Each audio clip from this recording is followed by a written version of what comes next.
pribadi lepas pribadi. Oleh firman-Mu Tuhan, dan firman-Mu akan mengajarkan kami dan mengubahkan setiap keadaan hidup kami. Kami terima janji Tuhan di dalam nama Tuhan Yesus yang percaya sama-sama. Katakan, amin. Silakan duduk Bapak Ibu Saudara yang terkasih. Selamat sore, shalom. Shalom. Yang bersuka cita boleh angkat jempolnya. Mana jempolnya? Coba jempolnya tempelin kiri kanannya. Pandang wajahnya. Ngomong gini, hey, I love you. Iya, terima kasih buat kesempatan pada saat sore hari ini. Ini pertama kalinya saya khotbah di sini. Ada pepatah mengatakan tidak kenal maka tidak kenal ya. Mungkin Bapak Ibu asing dengan wajah saya, tapi saya percaya tidak asing dengan lagu-lagu yang sudah saya ciptakan. Tahun 2006 saya ciptakan lagu pertama saya dan diberikan kepada Maria Sandi dengan judul Sentuh Hatiku. Tahu lagunya? Coba gimana? Nggak ada suaranya ya, luar biasa orang Surabaya ini. Lalu tahun 2010 saya ciptakan lagu kedua saya, diberikan kepada Angel Peter, Kau Selalu Punya Cara. 2011 Pertolonganmu dengan Citra Scholastika. Lalu saya jadi produser untuk Gracia Vivania dan Asmiranda dengan judul Tetap Setia dan Walau Ku Tak Dapat Melihat. Dan saya punya grup namanya Battle Worship dengan lagunya Bapa Kau Setia yang tadi sudah dinyanyikan, Kau Tunjukkan Kasih Setiamu. Karena hari ini yang pengkhotbahnya hobinya tulis lagu sama hobinya nyanyi, pasti kerjanya pertama nyanyi. Boleh nggak saya nyanyi dulu? Boleh ya. Tadinya saya mau nyanyi lagu yang lagi hit nih, Goyang Mau Mere, tapi nggak jadi saudara. Saya nyanyi lagu slow aja deh. Kunci F. Saya mengajarkan sebuah pujian baru saya, judulnya Ku Yakin dan Percaya. Saya percaya Tuhan kita itu ahlinya mengubah yang mustahil menjadi ada bagi kita. Amin. Yuk.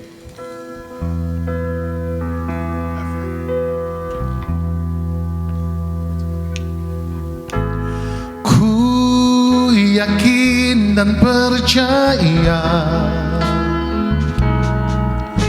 Kau sanggup mengubah malam menjadi siang. Ku yakin dan percaya Kau sanggup mengubah beban menjadi berkat. Yuk sama-sama kita belajar pujian ini. Mari katakan, ku yakin dan percaya Kau sanggup mengubah malam menjadi siang. Ku yakin dan percaya Kau sanggup mengubah beban menjadi berkat. Bersama-sama yang yakin dan percaya, mari katakan pujian ini. Ku yakin dan percaya Kau sanggup mengubah malam menjadi siang. Ku yakin dan percaya Kau sanggup mengubah beban menjadi berkat. Boleh yang yakin dan percaya, angkat tanganmu dengan imanmu, katakan pada Tuhan, ku yakin dan percaya Kau sanggup mengubah malam menjadi siang. Ku yakin dan percaya Kau sanggup mengubah beban menjadi berkat. Yang sanggup, Kau sanggup mengubah malam menjadi siang. Kau sanggup mengubah beban menjadi berkat. Kau kemuliaan bagi nama Tuhan Yesus. Saudara, kita akan melihat mujizat Tuhan, bahwa Dia sanggup mengubah keadaan kita. Mari kita buka sama-sama Markus 5 ayat 25 sampai ke 34. Markus 5 ayat 25 sampai ke 34. Mungkin layar suci bisa bantu. Belum ada. Oke, kita baca bergantian, saya yang ganjil, saudara yang genap. Adalah di situ seorang perempuan yang sudah 12 tahun lamanya menderita pendarahan.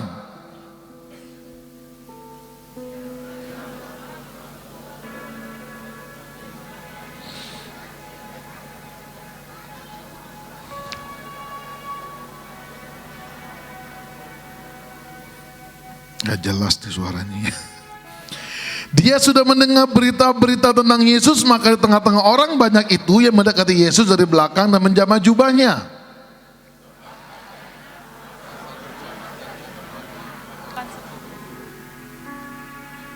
Dia sudah mendengar berita-berita tentang Yesus, maka di tengah-tengah orang banyak itu yang mendekati Yesus dari belakang dan menjamah jubahnya.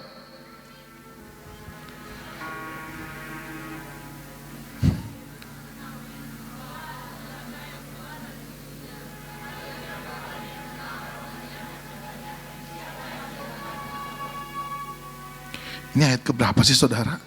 Kayak gak nyambung, kok lompat ke 31? Ya sudah kalau gitu langsung aja kita lompat ke 34 lah. Main lompat-lompat aja nih, 1, 2, 3. Maka katanya kepada perempuan itu, hai anakku, imanmu telah menyelamatkan engkau, pergilah dengan selamat dan sembuhlah dari penyakitmu. Bapak ibu saudara yang terkasih, hidup manusia terbagi 3 hal, katakan 3 hal. Pertama tubuh, kedua jiwa, ketiga roh. Pertama, tubuh gadis ini mengalami sakit, betul nggak? Nggak tanggung-tanggung, sakitnya pendarahan 12 tahun. Saya ini laki-laki, saya nggak pernah pendarahan, saya nggak pernah menstruasi. Tapi saya punya seorang istri yang setiap bulan pasti datang, tuh namanya datang bulan. Setiap dia datang bulan, hari pertama, hari kedua, pasti sakitnya minta ampun, bisa guling-gulingan, bisa nangis sendirian, bisa pelukin bantal sambil nangis karena terlalu sakit. Itu baru 2 hari. Perempuan ini 12 tahun lamanya sakit, tubuhnya sakit. Yang kedua, jiwanya tertolak, katakan jiwanya tertolak. Bapak ibu teman-teman setuju gak dengan saya kalau jiwanya tertolak? Udah bilang aja setuju. Kan saya khotbah, bilang aja setuju. Iya setuju. Kenapa saya bilang tertolak? Bapak ibu teman-teman harus mengerti. Di mana zaman gadis ini berada, kalau seorang wanita sampai pendarahan, sampai begini lamanya, bisa dikatakan najis, setara dengan sakit kusta.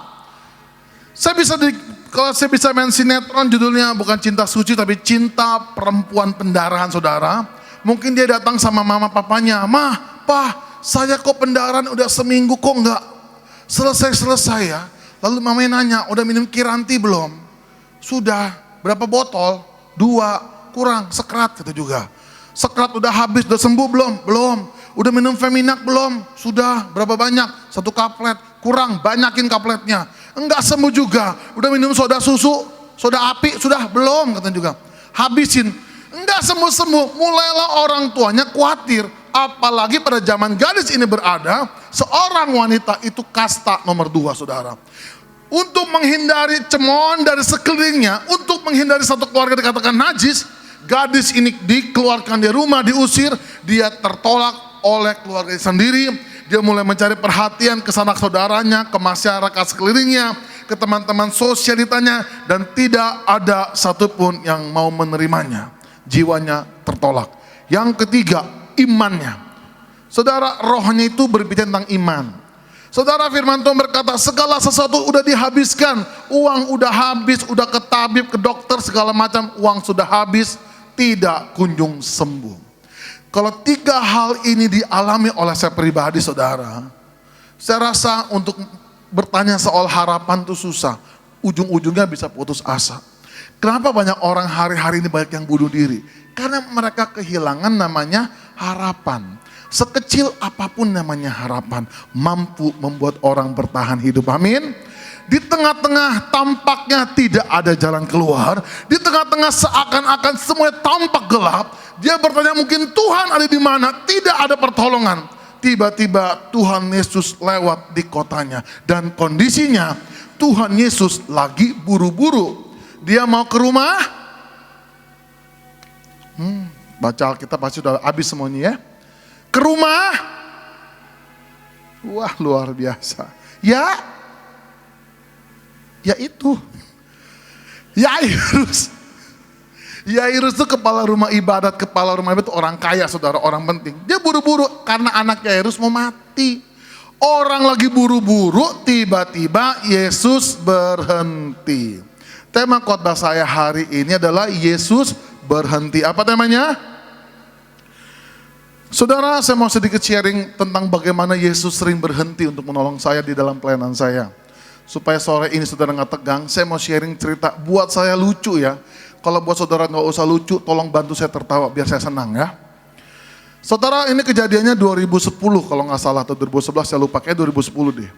Waktu itu ada sebuah gereja, karena direkam, saya nggak sebutkan nama gerejanya. Pokoknya gerejanya terdiri dari 4 huruf, tebak sendiri aja, dan kesukuannya luar biasa.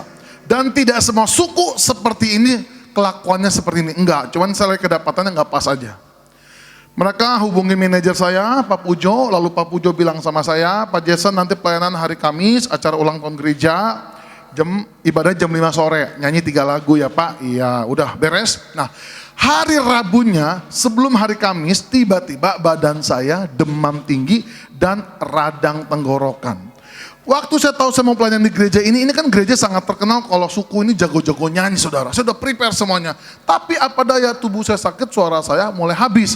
Dan saya ke Ciranjang tuh, di mana tempat para penyanyi itu disuntik lehernya atau tangannya untuk mendapatkan suaranya kembali, namanya suntik vitamin C. Bayar 400.000. Hasilnya apa besoknya? Tambah habis suara saya saudara. Pas hari Kamisnya ditambah berita pemain piano saya nggak bisa ikut. Kalau diundang kayak gereja GSJS dan gereja yang seperti ini, saya nggak takut, pemusiknya jago-jago dan tahu lagu saya gitu. Akhirnya saya mulai lemas, tubuh udah sakit, suara udah habis, pemain piano nggak bisa datang. Dan rasanya nggak mungkin di cancel juga, brosur tersebar di mana-mana. Akhirnya saya datang 1 jam lebih awal, jam 4 sore, sampailah saya di gereja tersebut. Waktu saya mau masuk gereja, satpamnya ngomong gini, kok kamu mau kemana? Loh, saya mau ke gereja Pak. Loh, ini ibadah masih jam 6, Bapak kepagian. Waduh, emang ibadah jam berapa? Jam 6 Pak. Loh, kok katanya jam 5? Saya telat, saya kepagian, tapi kan udah datang daripada pulang kan macet Jakarta. Saya masuk ke ruangan sendirian, gak ada yang nemenin.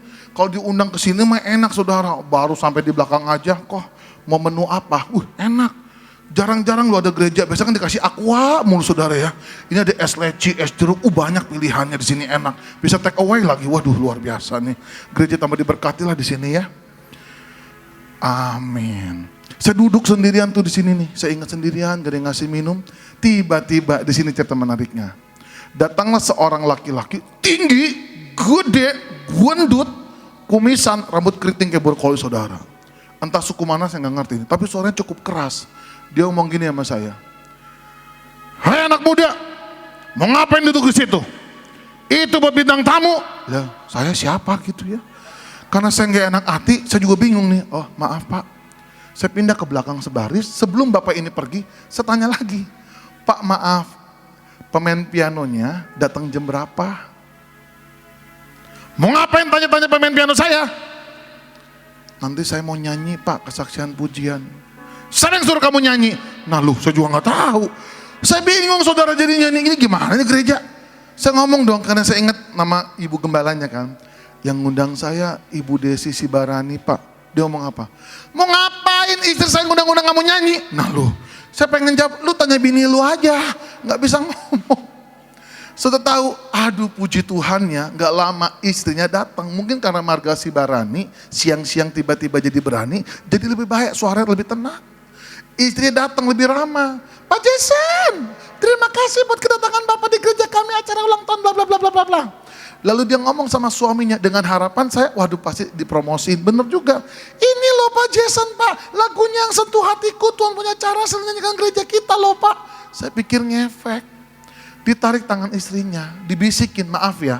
Kadang-kadang orang Batak kalau berbisik kekencengan, saudara. Dia bisik begini, ngapain ngundang-ngundang orang Cina? Orang Cina nggak bisa nyanyi tahu. Aduh, sakit nih di sini. Bunuh aja sekalian saya. Nggak lama istrinya ngomong gini, Pak Jason, saya mau ke belakang dulu mau beresin masakan sama make up saya. Karena dia masih pakai gondolan Monas soalnya ya. Akhirnya dia ke belakang, Pak Jason sama suami saya aja. Ternyata itu gembalanya, saudara. Waduh, istrinya pergi, saya bilang mati sama gembalanya lagi nih. Lalu gembalanya ngomong gini, mau nyanyi berapa lagu? Biasa kan bintang tamu diundang berapa? 2-3 lagu. Gak usah, 1 lagu aja. Puji Tuhan kalau gitu mah, 1-2-3 lagu juga bayaran sama dengan saya. Gak lama dia pergi, datanglah pemain pianonya. Pemain pianonya 11-12 sama gembalanya.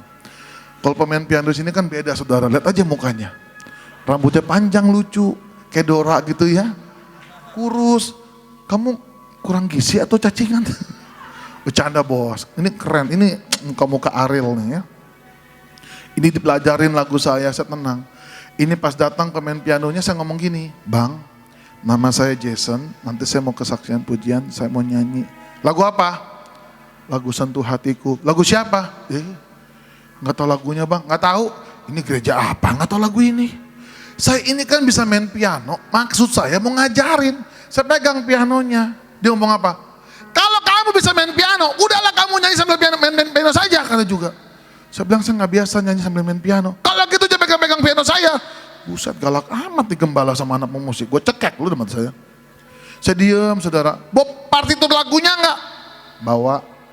Saya bawa kertas HVS besar, saya tulis Sentuh Hatiku, nada dasar do sama dengan G. Berarti kunci G. Saya kasih begini, dia pencet kunci C. Pencet C. Treng, C. Betah, kok tinggi amat lah saya tahu. Lagi bang. Kok tinggi amat ya.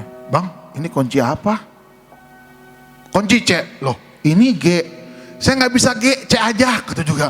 Dia pikir kunci Inggris kali ya. G ke C itu jauh, G, A, B, B, C. Saya ngomong apa? Bang, ketinggian. Dia ngomong apa? Kamu ini penyanyi, apapun jenis kuncinya harus bisa. Aduh, kira kunci Inggris kali. Aduh, saya gak bisa ngomong, saudara. Saya ini lagi sakit demam, kan pasti baperan bawaannya, betul gak? Saya duduk sendirian, gak ada nemenin. Datanglah, jemaat mulai banyak, saya telepon manajer saya. Pak Pujo, ini gereja setan, gereja apa? Bapak gak boleh ngomong gitu, gak sopan. Saya dimarah-marahin, saya bilang, emang salah saya apa? Saya mau promosi. Gini Pak Jason, apapun yang Bapak lakukan, lakukan buat Tuhan. Bodoh amat, saya tutup saudara. Saudara tahu saya cuma diam, datanglah 1000 jemaat. Waktu gembalanya mau kenalin saya kan tampil sebelum firman. Bayangin ya, tubuh udah sakit, udah tertolak saya ini. Iman saya bilang apa? Pasti tampil jelek. Waktu gembalanya ngenalin, beda banget sama gembala-gembala pada umumnya. Kalau orang ngundang saya, biasa begini kata-kata yang baik. Hari ini kita akan diberkati oleh seorang hamba Tuhan yang masih muda, dan lagu-lagunya memberkati kita semua. Itu kan enak kedengerannya. Ini enggak loh. Dia masuk, udah perutnya gendut, udah kumisan, brokoli saudara. Dia masukin tangannya begini, dia ngomong gini ke jemaatnya. Dengan muka ngeyel lagi. Saudara, hari ini kita kedatangan yang ngakunya si penyanyi. Aduh. Mari kita sambut namanya Jackson. Ya elah, nama Jason Jackson. Lu kira gue mantan suami Cut Meme apa nih? Saya pas naik ke atas, pas pindah mic nih, baru pindah mic dipegang begini. Jangan lama-lama, 1 lagu aja. Waduh, itu di atas panggung mati kutu saudara saya. Apalagi jemaatnya kurang respon lagi. Kalau jemaat sini gimana? Shalom. Oh, kedengeran. Ini enggak. Shalom Bapak Ibu. Aduh, hati tak stres. Saya bilang, Tuhan gimana ini? Disitulah tiba-tiba Yesus berhenti. Dia ngomong apa sama saya? Jangan takut, nyanyi dangdut aja. Cocok lah kalau begitu. Pas gembalanya di sini nih, ini tempat sih yang bapak yang masih muda bewokan putih di sini nih. A minor. Udah gembalanya tadi kan udah tinggi gede gendut ya. Udah hitam lagi. Saya bilang gini, sedikit dendam nih. Pak Gembala, apapun jenis kulit kita, mau putih, mau hitam, mata belok, mata sipit, suku Batak, suku Cina, Tuhan cinta ya Pak. Dijawab sama dia, katanya. A minor, dengan mata tajam saya liatin muka dia. Hitam atau putih, kulitmu hitam, kulitku putih. Hitam atau putih, matamu bulat, mataku sipit, semuanya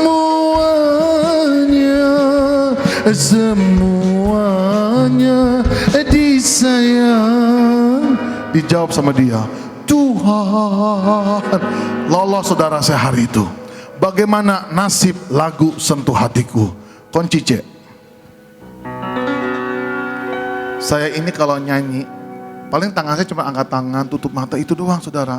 Tolong jangan ditiru ya, dosa ini mah. Saya pasang kuda-kuda seperti ini saudara. Saya ingat kalau penyanyi Indonesian Idol kan kalau nyanyi ketinggian, mic-nya begini. Dibuang saudara mic-nya, betul nggak? Saya pasang kuda-kuda, semoga nyampe, ini tinggi banget nih. Coba cek. Betapa ku mencintai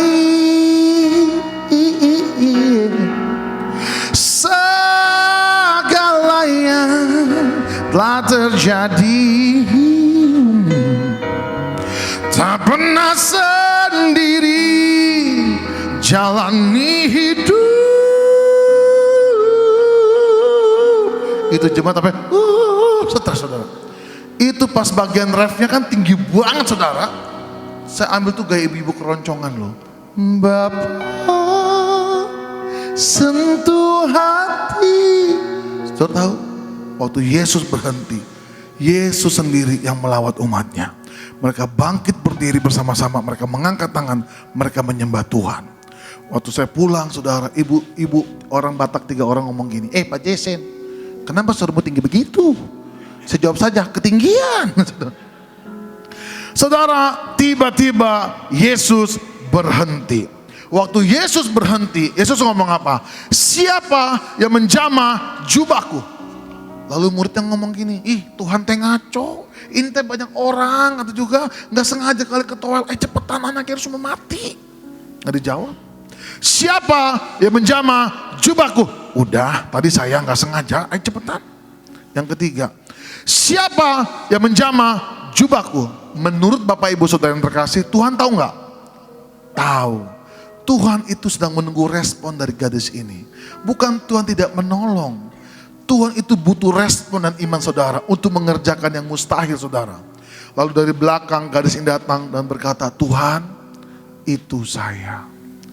Saudara tahu, tiba-tiba seketika itu juga, pertama, tubuh gadis ini disembuhkan Tuhan. Yang kedua, jiwanya diterima oleh Tuhan. Dipulihkan, betul nggak? Nih buktinya, Alkitab mencatat. Hai anakku, imanmu telah. Waktu Yesus berkata, hai anakku, itu panggilan seorang bapak kepada anaknya. Sudah berapa lama gadis ini dibiarkan begitu saja, tidak diperdulikan, tidak ada mengerti, bahkan diludahi dan dihujat, dikatakan najis, najis, najis. Tapi waktu Yesus berkata, hai anakku, itu panggilan seorang bapak yang mengasihi anaknya. Jiwanya dipulihkan. Ketiga, rohnya, imannya dibangkitkan.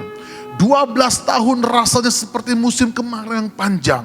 Rasanya hampir gak ada harapan. Dia masih menyisakan sedikit namanya harapan. Kapan waktu Tuhan itu datang? Ketika dia tetap setia menunggu Tuhan. Waktu Tuhan datang dalam hidupnya dan pengharapannya tidak pernah disia-siakan. Amin saudara. Saya akan tutup dengan kesaksian terakhir. Semoga kesaksian ini jadi berkat buat kita semuanya. Saudara, saya sebagai produser lagu-lagu rohani, saya tuh belajar dalam hidup saya tidak selalu memikirkan diri sendiri. Saya punya prinsip, seorang pemimpin yang hebat bukan pemimpin yang bertambah hebat, tapi melahirkan seorang pemimpin yang lebih hebat dari dirinya. Makanya orang suka tanya sama saya, Pak Jason kenapa kok bikin lagu gak nyanyi sendiri? Saya kasih ke orang-orang saudara. Karena saya pikir kalau saya bisa memperkaya orang lain, itu sebuah nilai kehidupan buat saya. Singkat cerita, 2014 Tuhan kirimkan seorang anak pertama yang saya produseri, namanya Gracia Epifania. Saudara kenal? Seorang anak yang lahir dalam keadaan tidak bisa melihat. Saudara, waktu saya ketemu Gracia, saya ingat mereka orang Balikpapan. Mereka bertamu ke rumah saya di Tangerang, Gading Serpong. Gak tanggung-tanggung bertamunya malam Jumat, bukan Kliwon tapi Wage. Datang setengah 12 malam. Mana ada orang bertamu setengah 12 malam kecuali pocong sama kuntilanak saudara. Karena datang jauh-jauh ya udah saya terima. Lalu datang ke rumah saya, mereka naik mobil carry, saya ingat papanya masuk ruang tamu saya, mamanya sama Gracia masih dalam mobil tuh. Waktu bertemu muka dengan saya, papanya ngomong gini, Pak Jason, nama saya Suryadi. Oh ya Pak, nama saya Jason, bagaimana? Pak Jason, saya punya 4 orang anak. Yang bungsu namanya Gracia Epifania, artinya anugerah yang ditampakkan oleh Tuhan. Ih bagus namanya ya. Anak saya usia 3,5 tahun Pak, dia bisa main piano sendiri. Emang kenapa? Ternyata Gracia baru dia bilang, anak saya waktu lahir matanya buta Pak, gak bisa melihat. Saya kaget saudara makanya. Tapi 3,5 tahun dia bisa main piano dan nyanyi sendiri tanpa dia mengajarkan. Dan terus Pak gimana? Tuhan bilang, Pak Jason yang bikin albumnya. Saya Pak. Pak Jason juga yang keluar duitnya. Waduh ini suara Tuhan, suara dia. Lagi mikir otak saya ini dia pikir murah kali. Sekarang saya gak enak hati, ya udah Pak, mana anaknya? Masuklah Gracia dalam keadaan menangis. Saya pikir nangisnya karena ngantuk. Betul gak? Anak kecil kan ngantuk biasanya, nangis. Akhirnya berhadapan sama saya gak tahu sampai hari itu. Selain Gracia gak bisa melihat, anaknya juga menderita autis. Saya ngomong lu baik-baik, Grace, Om Jason denger, Grace pinter nyanyi ya, boleh denger sedikit enggak? Tahu gak reaksinya gimana? Kaget ya Bu, saya juga kaget Bu hari itu. Biar kita adil kaget sama-sama, saya juga kaget. Dia teriak-teriak, wah! Waduh saudara, untung mamanya berhikmat, ditutup mulut anaknya. Hup.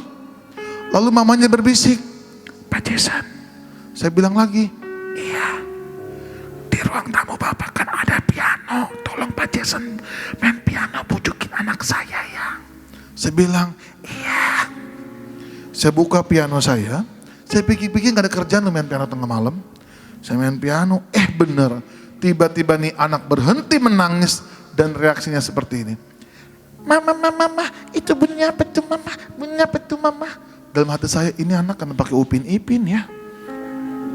Lalu dituntun mamanya duduk di kursi saya. Di tengah malam itulah, saya merasa seorang anak kecil 8 tahun tidak bisa melihat. Bermain piano luar biasa jagonya.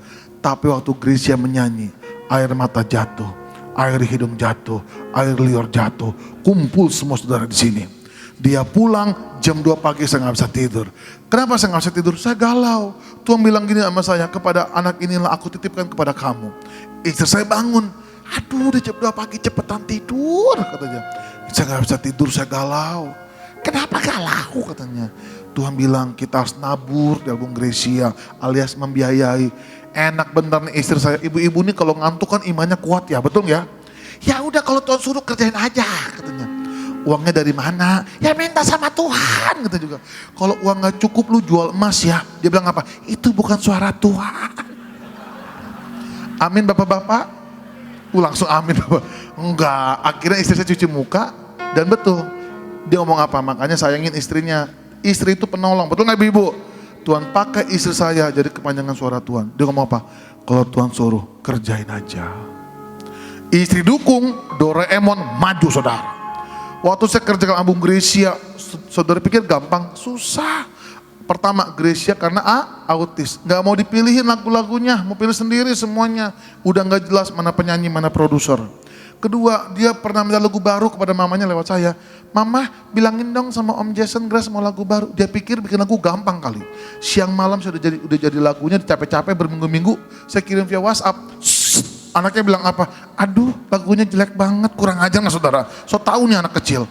Ketiga, waktu rekaman, saya kan gak tahu autis. Waktu sampai di Jakarta, saya langsung masukin studio. Waktu masuk studio langsung begini.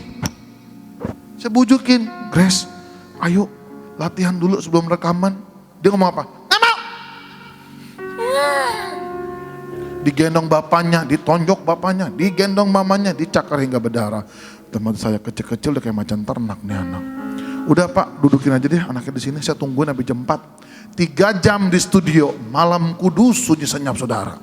Waktu saya mau pulang karena mau pelayanan jam 6, jam 4 saya mau pulang. Ini anak pinter tahu, saya mau pulang dia bangkit berdiri tanpa berdosa. Dia ngomong gini, tolong dong setelin musiknya.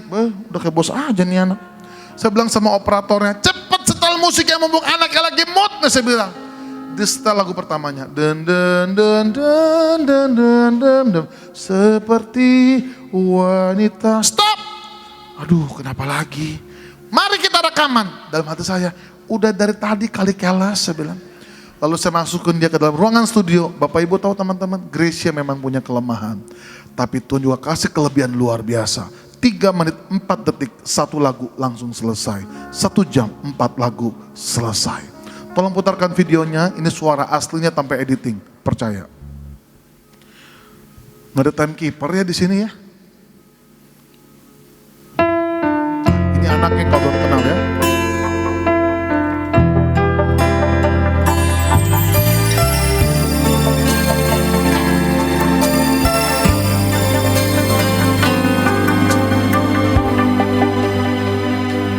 Percaya di saat ku tak mengerti, percaya di saat ku tak melihat, percaya, ku percaya kasih-Mu sertaku, percaya berkat-Mu ada bagiku, percaya tangan-Mu tak lepaskanku, percaya, ku percaya kasih-Mu sertaku, percaya, ku percaya firman-Mu yang terjadi, lampaui segala pikiranku, percaya padamu, Oke, sudah. Karena durasi ya. percaya. Namanya juga GSJS sejam saja. Saya juga setengah menit aja saudara ya. Saudara, akhirnya album Gracia keluar bulan Agustus 2014.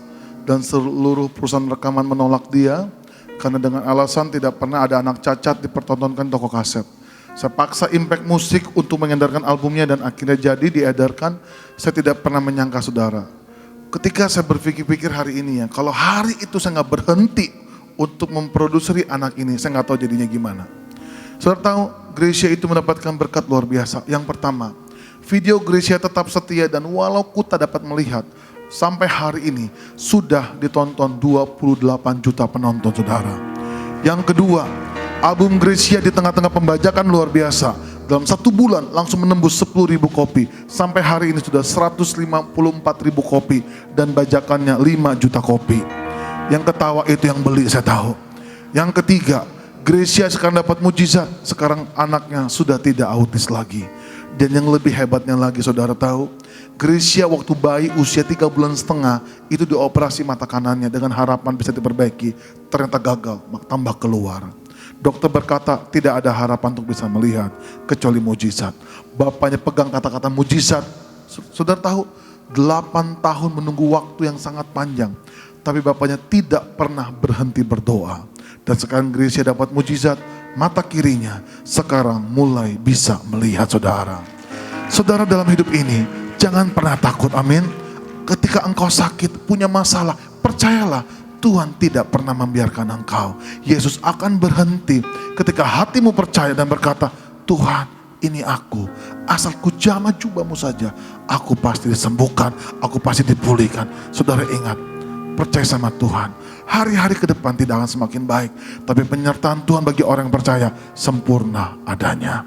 Mari bangkit berdiri semuanya. Percaya.